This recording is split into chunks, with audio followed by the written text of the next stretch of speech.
Another question we often get is, would God use evidence?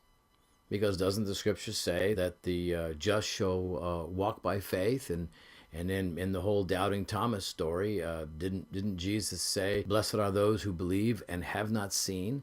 And those things are true. I think the doubting Thomas story is very significant, in fact, because remember doubting Thomas, as he is forever called, you know the story. On the same day that Jesus rose from the dead, he wasn't in the upper room when Jesus made his post-resurrection appearance. And he appears, and the scripture is very careful to tell you that they came up to him and touched him. They ate together. They talked with him for probably a couple hours. And then Jesus leaves. Thomas comes back, and we don't know when. Maybe that night, maybe the following day. We're not sure. But can you imagine the transformation of all of the apostles and all of his friends who had seen Jesus? Thomas, where were you? It's true. He's alive. He was here. Where were you? And Thomas folds his arms and he just says, no, no, no, no, I can't believe. I will not believe until I thrust my hand into his side and place my fingers into his nail wounds. Those were his words. And so a week later, Jesus appears again in the upper room. And the first person Jesus turns to is Thomas. And he says, "Thomas, come here." You can imagine the scene. Thomas falling at Jesus' feet.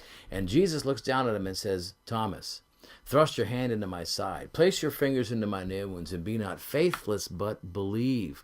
Now at this point, once Thomas, who's forever known as Doubting Thomas, once he is face to face with the resurrected Jesus for himself, then and only then is he able to say the strongest profession of faith in the entire New Testament. He says, "My Lord and my God." Peter made a great theological statement. He said, "Thou art the Christ, the Son of the living God." But Thomas made it personal. He said, "My Lord and my God."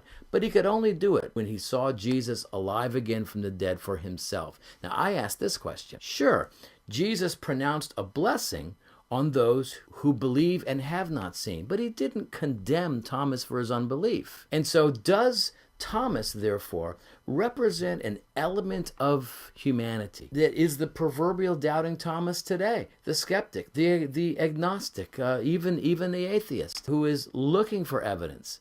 And again, what I tell people all the time is, listen, I can't tell you that the Shroud of Turin is evidence or proof that Jesus lived, suffered, died, rose again from the dead.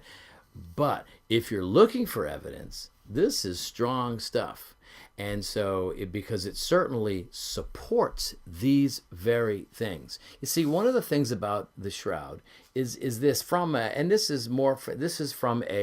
ministry standpoint. If someone is considering whether to bring Shroud Encounter to their church, should we be discussing this? Is this something that we should entertain doing? One of the things that I think is very important is that either the shroud is the burial shroud of Jesus, or it certainly represents those very events. Because one of the things that is very clear is that the shroud is 100% biblical. It correlates with Scripture perfectly. I can find no difference between the New Testament account and what the shroud shows, even going back into Old Testament prophecies from Isaiah and other sources as to what happened to Jesus.